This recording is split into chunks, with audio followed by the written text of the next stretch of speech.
Révolution Digitale, épisode 71. Hey, this is John Lee Dumas of EO Fire, and you're listening to Revolution Digital with Francois Lambert. Each week, Francois brings you global business leaders sharing the secrets of their success in French. Francophone entrepreneurs, this is for you. Prepare to ignite. Bâtisseurs et bâtisseuses de la nouvelle économie, bien le bonjour. Ici François-Paul Lambert, bienvenue sur Révolution Digitale. Cette saison de diffusion depuis l'Australie. Et si c'est la première fois que vous nous écoutez, je m'entretiens chaque semaine avec des entrepreneurs et entrepreneurs inspirants partout à travers le monde. Nous parlons de leur aventure entrepreneuriale, de comment ils et elles ont lancé leur business et les leçons tirées de leurs échecs. Si vous êtes à la recherche de sens dans votre travail, si vous vous dites « Je ne veux pas juste être le maillon d'une chaîne, je veux être indépendant et faire une différence », vous êtes au bon endroit. La vie est trop courte pour la passer à être malheureux dans son travail. Vous avez en vous énormément à offrir. Et avec Révolution Digitale, nous allons non seulement vous donner de l'inspiration, mais aussi des outils et des recommandations concrètes que vous pourrez mettre en œuvre chaque semaine pour faire ce que vous avez toujours vraiment voulu faire et travailler pour votre rêve, pas celui de quelqu'un d'autre. Alors si ce n'est déjà fait, n'oubliez pas de vous abonner gratuitement au podcast sur votre plateforme préférée pour recevoir directement chaque nouvel épisode. Vous êtes la tribu digitale. C'est parti. Nous partons aujourd'hui en Guadeloupe où nous retrouvons une femme chef d'entreprise depuis 4 ans. 4 années d'aventure, de joie, de gros coups de blues aussi. Elle est la fondatrice de Up Your Skills, un centre de formation dédié au métier du numérique et à la transformation digitale. Elle dirige également depuis cette année la branche Guadeloupe de Startup Grind, la célèbre communauté internationale de start-up. Son aventure entrepreneuriale a débuté avec la création de la première application mobile dédiée aux chauffeurs de taxi en Guadeloupe, French Caribbean Taxis. Ceux qui la connaissent disent qu'elle est rebelle, et d'après elle, c'est vrai. Elle le serait même depuis sa naissance. Elle a en effet refusé de boire du lait depuis son arrivée sur Terre. Tribu Digitale, on reste encore un peu sous le soleil avec notre invitée du jour, Karine Duménil. Bonjour Karine. Bonjour François, ça va ? Ça va très bien, merci beaucoup de nous rejoindre aujourd'hui. Alors, je suis très curieux de la bio qu'on vient de dire de toi, mais avant qu'on y passe, est-ce que tu es prête à nous inspirer aujourd'hui ? Oui, j'espère pouvoir inspirer un bon nombre de personnes dans la communauté, oui. Super. Alors, bon, gars, je viens de vraiment donner un tout petit résumé de qui tu es à la tribu digitale. On a déjà beaucoup dit, mais est-ce que tu veux quand même y rajouter quelque chose ? Et avant de parler de tes projets, est-ce que tu peux nous raconter pourquoi tu es rebelle et pourquoi tu as refusé de boire de lait depuis que tu es arrivé sur Terre ? J'aime pas le lait. Ça, c'est depuis que je suis née. Je suis sortie du ventre de ma mère, j'ai refusé de boire du lait. Je crois que déjà, à la naissance, je voulais pas rentrer dans des cases et faire les choses de façon conventionnelle. Voilà. Et je suis rebelle parce que mes parents ont toujours été entrepreneurs et j'ai été élevée dans cette culture de faire ce que l'on aime, ce que l'on veut et de pas forcément rentrer dans une routine. Enfin, on nous a appris à être libre depuis notre plus jeune âge, en fait. Voilà. C'est ça mon histoire. Génial. Et est-ce que pour être entrepreneur, il faut être un peu rebelle aussi, ou pas ? Oui, pour être entrepreneur, il faut être rebelle dans le bon sens du terme, hein, bien évidemment. Il faut pas tout dégommer sur son passage, mais il faut, comme disent les anglo-saxons, you have to think outside the box. Voilà. Et c'est dans ce sens-là qu'il faut être rebelle, remettre son environnement en question et savoir ce qu'on peut, alors pas apporter au monde, oui, mais pour voir quelle pierre on peut apporter à l'édifice et donc à l'écosystème. Bon, alors voilà, pour le moment, tu es impliqué dans quelques projets. Il y a Up Your Skills, il y a Startup Grind. Est-ce que tu peux un peu nous parler de ces projets, sur quoi tu travailles pour le moment et nous expliquer un peu comment tu génères tes revenus et pourquoi tu as choisi le business model qui te fait vivre pour le moment ? Alors, il faut remonter à la période French Caribbean Taxi pour en arriver à Up Your Skills et Startup Grind. Au moment où je lance mon application mobile, je me rends compte que j'ai des chauffeurs qui sont pas trop axés sur le numérique, le digital, etc. Donc, je décide de former ma propre génération de chauffeurs. Donc là, je lance carrément un centre de formation pour French Caribbean Taxi. On a formé une centaine de chauffeurs en 3 ans, bilingues, parce qu'en Guadeloupe, tout le monde parle pas forcément anglais, surtout sur cette génération de chauffeurs. Et donc, ce qui a été une formidable aventure, j'ai travaillé vraiment avec une vision globale de l'écosystème. Donc, il y avait le centre de formation pour la partie économique et l'appli, aussi une organisation professionnelle qui défend toujours nos droits auprès des ministères, en métropole, en France métropolitaine, mais aussi en Guadeloupe avec les services de la préfecture. Et une fois quand je suis arrivée alors pas au terme, hein, mais après avoir formé pas mal d'élèves, mes élèves me disent oui, mais Karine, bon maintenant on va aller un petit peu plus loin dans le digital. Est-ce que tu serais d'accord pour nous former là-dessus? Alors je l'ai pas fait tout de suite parce que j'avais pas envie de former pour former. Et moi, dans ma carrière professionnelle, j'ai pas mal travaillé sur les écosystèmes, enfin la structuration de filières. Je me suis dit voilà, comment apporter ma pierre à l'édifice tout en agissant positivement sur l'écosystème. Et donc c'est comme ça que je croise mon associé au cours d'un déjeuner. On s'est croisés plusieurs fois dans des events, etc. Lui vit aux États-Unis. Et donc, c'est là que je lui dis, bon, écoute, moi, j'aimerais faire de la formation sur la transformation digitale, mais j'ai pas envie de faire ça toute seule. Est-ce que ça t'intéresserait de construire tout ça avec moi? Mon Dieu merci, il dit oui. C'est comme ça qu'est né Up Your Skills. Voilà. D'accord. Et c'est grâce à lui, d'ailleurs, qu'on a pu avoir l'opportunité de développer le chapter Startup Grind en Guadeloupe. Oui, alors justement, ça m'intéresse beaucoup l'initiative Startup Grind. Je vais te poser une question là-dessus après. Mais j'avais envie de te demander, avec Up Your Skill, comment ça se passe la transformation digitale en Guadeloupe? Est-ce que les entreprises sont ouvertes? Est-ce que ça bouge beaucoup? Comment est l'environnement? Alors, il y a beaucoup à faire sur l'écosystème. Pour nous, enfin pour moi, l'écosystème est encore embryonnaire. Il y a tout à faire finalement, parce qu'il nous manque quand même pas mal de structures pour que les startups puissent se développer correctement. Une startup a aujourd'hui pas mal de difficultés en Guadeloupe à trouver un business angel, par exemple. Les banques sont très frileuses aussi. Voilà, donc c'est ce qui manque à l'écosystème. On n'a pas d'incubateur, on n'a pas d'accélérateur ici en Guadeloupe. Et donc du coup, tout ça est à développer, mais d'un autre côté, toutes les personnes que j'ai pu rencontrer via le réseau, grâce au réseau Startup Grind, en fait, tout le monde est prêt là maintenant à partir sur une structuration de l'écosystème, et tout le monde est prêt à travailler ensemble pour qu'on puisse se développer au mieux. Mais pour moi, il faut que ça passe quand même par pas mal d'éducation, de formation, pour éviter de développer un écosystème de façon anarchique, comme on l'a vu peut-être dans d'autres secteurs d'activité. D'accord. Et alors, Up Your Skills, c'est une plateforme qui est accessible par Internet, ou comment ça fonctionne exactement?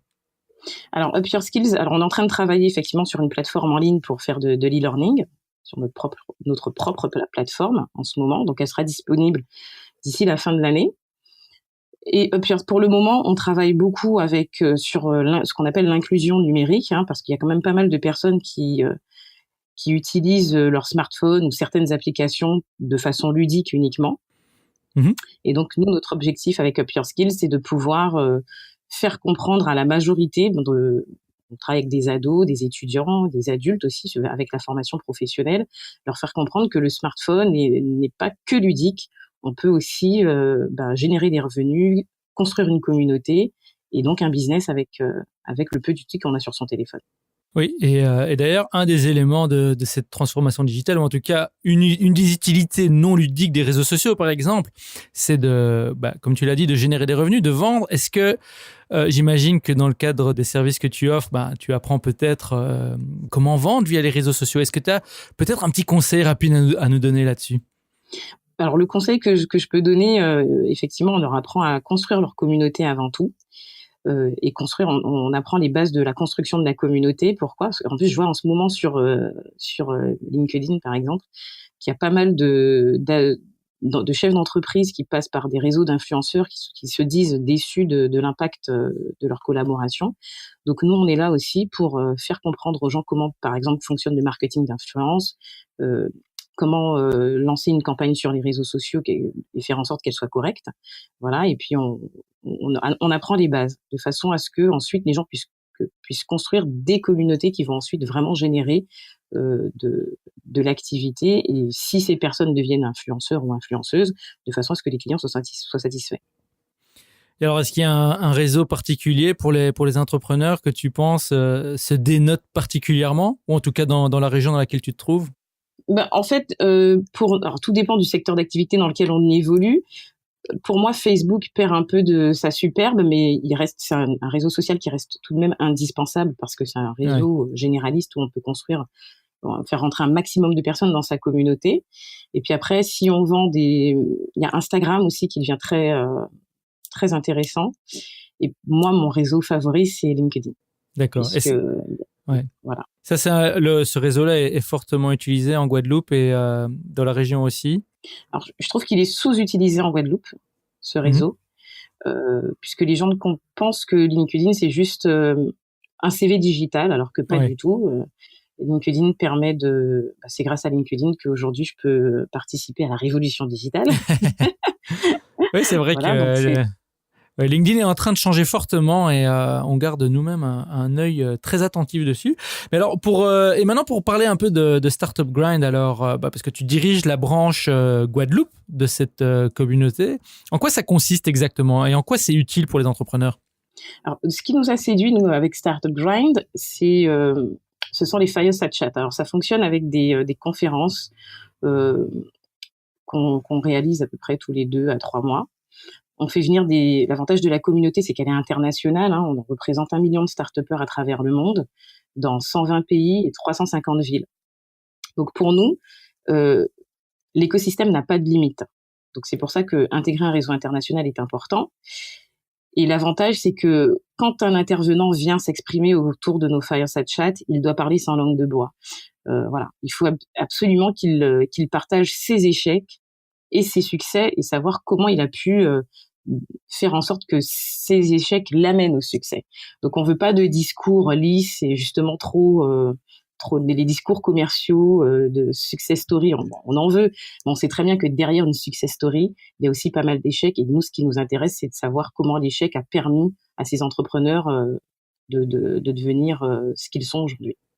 Voilà, et je retrouve là un petit peu de Révolution Digitale, le podcast, dans cette approche. Donc, j'aime beaucoup. Merci beaucoup pour ça, Karine. Et bon, je te propose maintenant de rentrer un peu plus profondément dans ton parcours entrepreneurial, ton aventure en tant qu'entrepreneur, le voyage qui t'a amené là où tu es aujourd'hui. Alors, Karine, commençons par cette question qu'on appelle l'appel à l'aventure. Quand est-ce que tu as su au fond de toi que tu voulais devenir chef d'entreprise, que tu voulais devenir entrepreneur plus particulièrement? Et si tu ne t'es pas lancé tout de suite, qu'est-ce qui t'a retenu? Je pense que j'avais déjà cette fibre entrepreneuriale, mais je me suis voilée la face pendant pas mal d'années. À la fin de mes études, j'ai voulu, alors à l'époque, j'étais pas du tout dans le digital. Enfin, j'étais dans le digital. Je bossais à l'époque comme conseillère voyage dans la première agence de voyage en ligne de Guadeloupe. Voilà, donc j'ai vendu pas mal de séjours. Ouais. Et donc déjà à ce moment-là, j'étais la rebelle de l'équipe. Karine n'était jamais contente. Karine remettait toujours tout en question.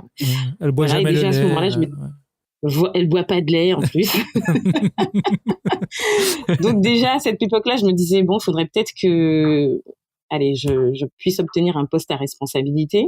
Puis en observant les cadres de l'entreprise, je me disais non, c'est pas possible. Mais en fait, même être cadre, c'est pas, je pourrais pas prendre des décisions par moi-même.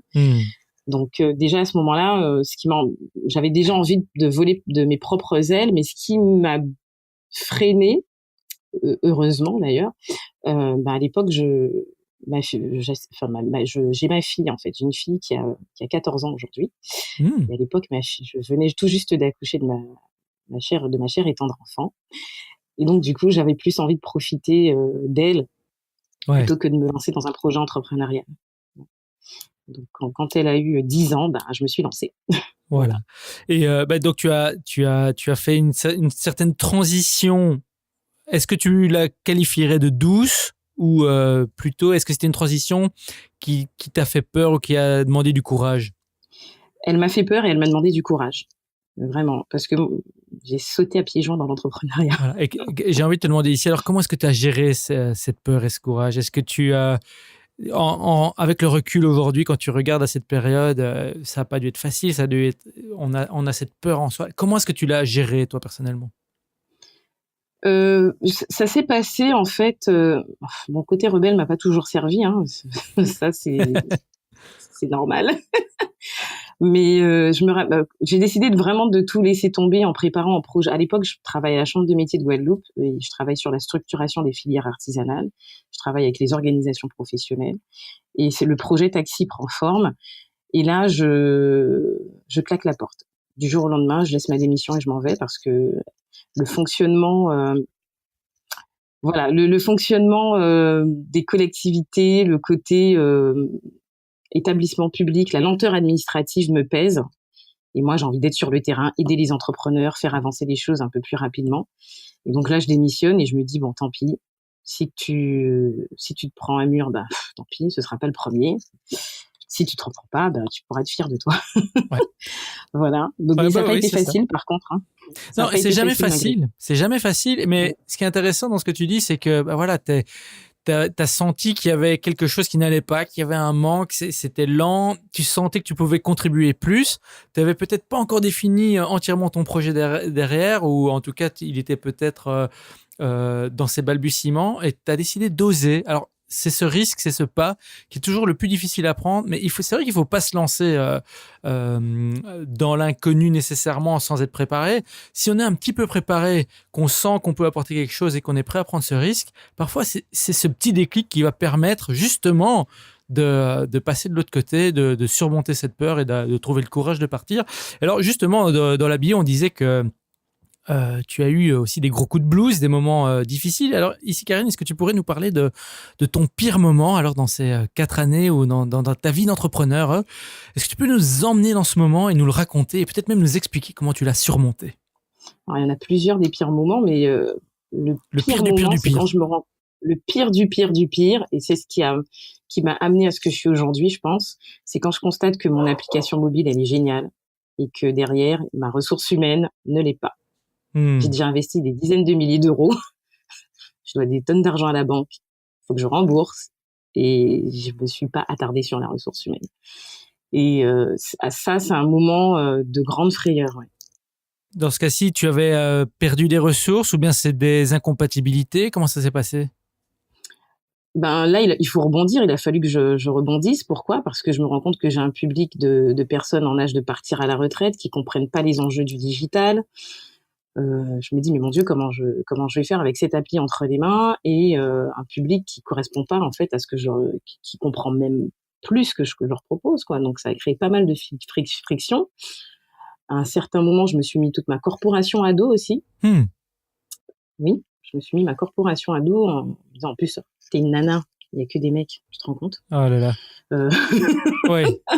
Et t'es toute jeune, donc j'avais pas les bons ingrédients pour me faire entendre, mais l'avantage, ce qu'il y a eu d'important dans mon parcours aussi, c'est que je suis très curieuse, j'ai des diplômes, je suis diplômée en ressources humaines, en commercialisation de produits touristiques, j'ai fait de la vente en ligne, et là je me pose et je me dis, bon Karine, tu as suffisamment de ressources pour passer outre toute cette pression, qu'est-ce que tu dois faire? Et c'est là que l'idée du centre de formation me vient à l'esprit. Je me dis, là, je vais pouvoir éponger les dettes rapidement et ensuite repartir sur un business model qui va tenir compte plus de l'humain, enfin, qui va équilibrer en tout cas l'humain et la technologie. Voilà. Donc, tu as appris finalement, malgré ton côté rebelle, tu as su ne pas te laisser faire d'une certaine manière, mais tu as aussi écouté et pouvoir pivoter. En tout cas, dans ce cas-ci, ça t'a donné une nouvelle idée. Donc, c'est même pas un pivot. Tu es parti plus loin en prenant toute la mesure de cette leçon, entre guillemets. Et ça, Tribu Digital, c'est vraiment quelque chose d'important à retenir. Alors, Karine, si tu peux résumer alors la leçon clé que tu as retirée de ton expérience en tant qu'entrepreneur, quelle serait-elle? Je veux dire, en quelques mots, que penses-tu que la Tribu Digital doit retenir comme leçon?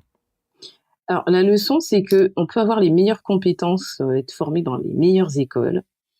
De toute façon, la leçon que je retiens, c'est que de toute façon, à un moment donné, on se plantera parce que pour moi, la première entreprise qu'on crée, c'est une période d'apprentissage. Voilà. Donc, même si on est dans l'échec, c'est normal en fait finalement. C'est normal de faire de la pédagogie par l'échec. Hein, c'est ce qu'on dit dans le jargon. Et il faut pas prendre ça il faut pas le prendre pour soi. Il faut pas prendre l'échec personnellement. Il faut simplement se dire que c'est une phase de test. Un scientifique qui cherche un vaccin, il en a des échecs lui aussi.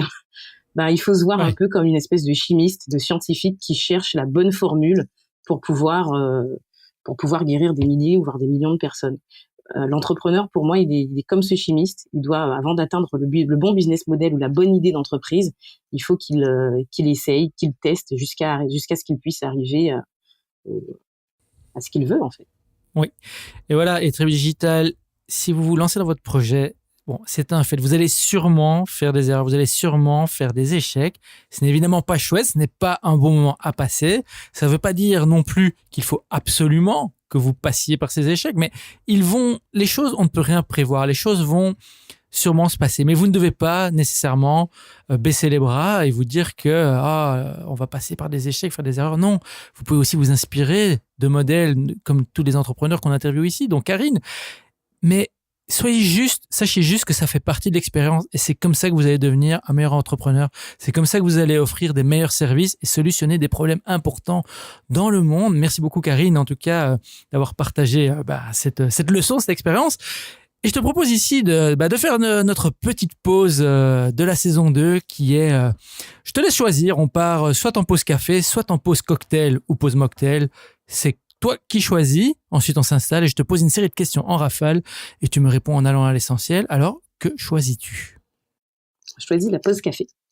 Alors, pause café, ici nous nous retrouvons dans un coffee shop, l'ambiance est chaleureuse et productive. Il y a un buzz de ville animé, les arômes torréfiés du café nous gardent éveillés. On est ici pour travailler, mais aussi pour faire une pause et réfléchir sur le futur. Alors ici Karine, plutôt quoi comme café ? Ou thé peut-être ? Oh, le thé, j'aime beaucoup le thé, un thé vert. Hein. Allez, un thé vert. Moi, je vais prendre, je suis en Australie pour le moment, donc un flat white.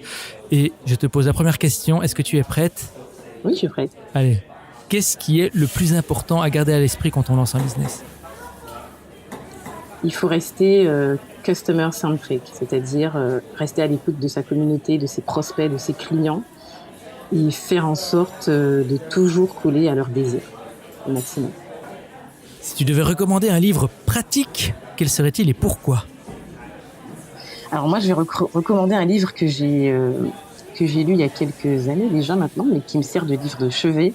C'est le titre, c'est Réussir les 25 fondamentaux du succès de l'entrepreneur, qui a été écrit par Éric Jean-François et Pascal Viau. Donc Éric Jean-François, c'est un expert comptable guadeloupéen, brillant, que j'ai eu la chance de rencontrer au cours de ma courte carrière d'entrepreneur. Et c'est quelqu'un qui a un parcours aussi remarquable et je suis heureuse d'avoir rencontré ce monsieur c'est quelqu'un qui m'a beaucoup, à ce moment-là, en fait, j'avais besoin d'être boostée. Il m'a vraiment reboosté. Vraiment. Merci Éric Jean-François. Ouais, c'est super et c'est bien noté. Merci beaucoup pour cette super pioche. Alors, quels outils ou applications, productivité ou autres, technologiques ou pas, utilises-tu régulièrement ? Alors, moi, l'outil que j'utilise assez quotidiennement, c'est Slack. Je ne peux pas travailler sans cet outil, puisque mon associé n'étant pas toujours en Guadeloupe, hein, c'est un vrai globe-trotteur. Donc, pour moi, l'outil fondamental, c'est Slack. Et qu'est-ce qui t'inspire ou te passionne en ce moment ? Est-ce qu'il y a des domaines qui te paraissent prometteurs ? Alors, ce qui me passionne en ce moment, c'est la formation, hein, mon métier. Pourquoi ? Parce qu'on arrive à un moment dans la vie des gens sont dans le doute. Et en fait, parfois, on arrive à changer pas mal de choses sur leur vie d'entrepreneur, de salarié. Et on arrive à les rebooster. Donc, c'est ce que j'aime dans mon métier. Et j'ai envie de rajouter ici une petite question un peu bonus. Mais qu'est-ce que tu penses va changer dans la formation ? Est-ce qu'il y a une technologie ou une méthodologie qui va révolutionner le monde de la formation, dans l'e-learning, etc. ? Pour le moment, dans l'e-learning, je pense que ce qui va faire pas mal de différence, c'est forcément l'intelligence artificielle dans tout ce qui est e-learning. Bon, pour le moment, on en est encore au balbutiement. On a eu déjà beaucoup de changements technologiques ces dernières années, notamment dans la pédagogie avec les MOOC, etc. Mais le micro-learning aussi, qui est bien, les serious games. Pour moi, là, ce qui va faire la différence maintenant, c'est l'intelligence artificielle. Alors, Karine, si tu devais tout recommencer à zéro avec seulement 500 € en poche, que ferais-tu immédiatement avec ceci pour te relancer en affaires ? Je lance un blog. Un blog où je peux fédérer ma communauté autour de mes bonnes pratiques. Et qu'est-ce que tu fais directement avec ce blog ? Est-ce que tu écris quelque chose en particulier ? Comment tu fais ? Avec ce blog, j'écris mon aventure entrepreneuriale de façon à faire tomber les barrières et pas me mettre dans le costume de l'entrepreneur qui réussit forcément, alors qu'en vérité, je suis au bout du rouleau. Voilà, enlever le masque. Enlever le masque. Allez. Et quelle plateforme tu utiliserais? WordPress. Super. Voilà, Karine, merci beaucoup. On est arrivé à la fin de l'épisode et merci beaucoup pour cette petite pause café et d'avoir aussi partagé toutes ces informations avec nous et Tribu Digital. J'espère que vous avez bien pris note. Je sais qu'il y en a parmi vous qui hésitent encore à se lancer et j'espère que l'aventure de Karine vous inspirera à faire le grand saut. Alors Karine, pour le mot de la fin, que dirais-tu à nos auditeurs de la Tribu Digital qui hésitent encore à se lancer ou qui se sentent bloqués? Si tu avais un dernier conseil à leur donner, quel serait-il? Si j'ai un conseil à donner à ceux qui veulent se lancer, ce serait de rester très intuitif finalement, parce que l'intuition c'est important quand on est entrepreneur. Et en général, il y a toujours une petite voix qui nous dit ce qu'on doit faire et qu'on essaye de faire taire. Et en vérité, c'est elle qu'on doit écouter parce on sait très bien ce qu'il y a de bon pour nous, mais on n'est simplement toujours pas prêt à encaisser les chocs. Donc allez-y et surtout, restez intuitif. Tout est dit, Karine, vraiment, merci du fond du cœur d'être venue nous voir aujourd'hui, en tout cas d'être venue nous parler depuis la Guadeloupe. Alors avant de nous quitter, dis-nous un peu comment rester en contact avec toi sur les réseaux sociaux ou ailleurs. Et si tu as une annonce à faire, la Tribu Digital t'écoute. Alors c'est possible de rester en contact avec moi sur ma page sur LinkedIn, avec qui je converse beaucoup sur LinkedIn. Et sinon, vous pouvez rentrer en contact avec nous sur la page... sur nos réseaux sociaux, sur Up Your Skills et sur Startup Grind Guadeloupe. Voilà, surtout sur Facebook et Instagram. Voilà. Sinon, si j'ai une annonce aussi, pour Up Your Skills, on a le catalogue de formation qui est sorti, donc n'hésitez pas à nous contacter si vous souhaitez avoir plus d'infos. Et ça, c'est sur la page Facebook de Up Your Skills. Tout à fait. Voilà, Tribu Digital, vous venez d'entendre Karine Duménil partager avec vous son expérience et ses conseils. C'est à vous de jouer maintenant. Rejoignez-nous sur revolutiondigital.fr et tapez Karine dans la barre de recherche. Vous aurez accès à sa page dédiée avec toutes les informations et les références dont nous avons parlé aujourd'hui. Et bien sûr, n'oubliez pas de visiter la page de Karine, la page Facebook, en tout cas pour Up Your Skills, c'est Startup Grind, Je pense qu'il y a un site internet aussi pour Startup Grind, on mettra ça sur ta page. Et n'oubliez pas aussi de visiter ou de la contacter via LinkedIn ou sur ses autres réseaux sociaux. Karine, vraiment, merci encore d'avoir partagé ton aventure avec la Tribu Digital. Moi, je te dis au revoir et je te retrouve en backstage. Merci beaucoup. À bientôt. Voilà, Tribu Digital, merci de nous avoir encore écoutés aujourd'hui. J'espère que vous avez aimé cette entrevue avec Karine. Si c'est le cas, alors prenez une petite seconde pour partager l'épisode avec vos amis.